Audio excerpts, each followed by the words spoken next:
সোনারপুর থেকে মার্কিন মুলুকে কোটি কোটি টাকার প্রতারণা, কল সেন্টারের নামে প্রতারণার জাল, সাইবার পুলিশের জালে ৩ জন, প্রচুর ল্যাপটপ, মোবাইল ফোন, রাউটার বাজেয়াপ্ত হয়েছে, ৩ জন গ্রেফতার হয়েছে।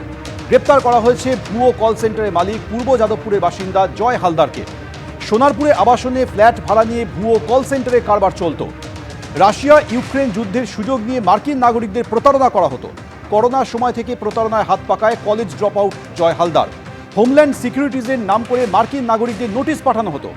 আমেরিকা থেকে হাতানো ডলার চীনা সংস্থার মাধ্যমে ভারতে ফেরত আনা হতো। ক্রিপ্টোকারেন্সির মাধ্যমে ভারতে টাকা ফেরাতেন অভিযুক্ত বলে পুলিশ সূত্রে দাবি। প্রতারণার কোটি কোটি টাকায় অডি গাড়ি কেনা হয়, সেই গাড়িটিও পুলিশ বাজেয়াপ্ত করেছে।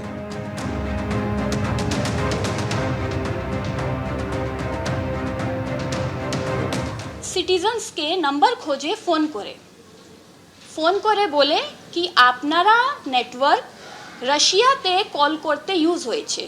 ইউএস অ্যান্ড রাশিয়া মধ্যে যা এখন রিলেশনশিপ চলছে তাকে এক্সপ্লয়েট করছে। ওনাদেরকে ভয় দেখাচ্ছে যদি আপনি এইভাবে করবেন তাহলে আমরা কমপ্লেন করব US homeland security which is a public security department in USA, যাদের মেন विभाग स्थापित হচ্ছে ওয়াশিংটন ডিসি, তাদেরকে নাম ভাঙায় এরা টাকা অর্জিত করে। সেম প্রসেস, টাকা ইউএস মিউল অ্যাকাউন্টে যাবে, সেই অ্যাকাউন্ট চাইনিজ অপারেট করবে, চাইনিজ থেকে দিল্লি, দিল্লি থেকে কলকাতা।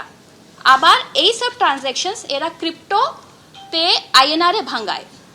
এর ছাড়া জয় হালদার বাকি যে কল সেন্টার আছে তাদের জন্য টাকা আদায় করে, টাকা আনিয়ে নেয়। নন্দীগ্রামের সীতানন্দ কলেজেও পুলিশের পাহারায় করতে হলো সরস্বতী পুজো। পুজোর ব্রতী কে থাকবে তা নিয়ে সংঘাতের জেরেই এই পদক্ষেপ। এবিভিপি এবং টিএমসিপির মধ্যে ব্রতী কে হবে তা নিয়ে সংঘাত।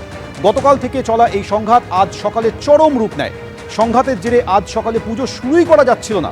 তারপর কলেজ কর্তৃপক্ষ খবর দেয় পুলিশকে। পুলিশ এসে দুপক্ষকে আলোচনায় বসায়, তারপর সম্পন্ন হয় পুজো।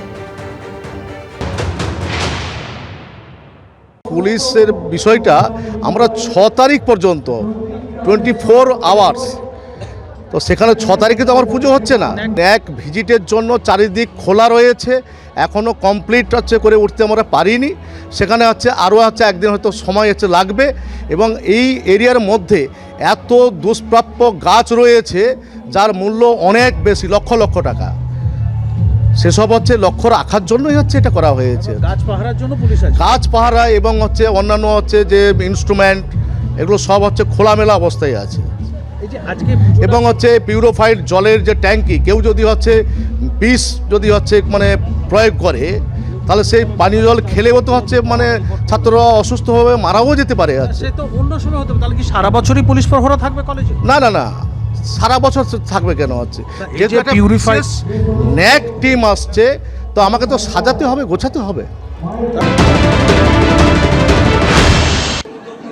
আলামিন মন্ডল বলে তৃণমূলের বুথ সভাপতি, তিনি নদিয়া জেলার হরিণঘাটার নগর উগড়াতে বিদ্যালয়ে গিয়ে হেডমাস্টার মশাইকে কি বলেছেন আপনারা দেখেছেন। তৃণমূল ছাত্র নেতা সাবির আলী, তিনি কলকাতার কলেজে কি বলেছেন আপনারা দেখেছেন।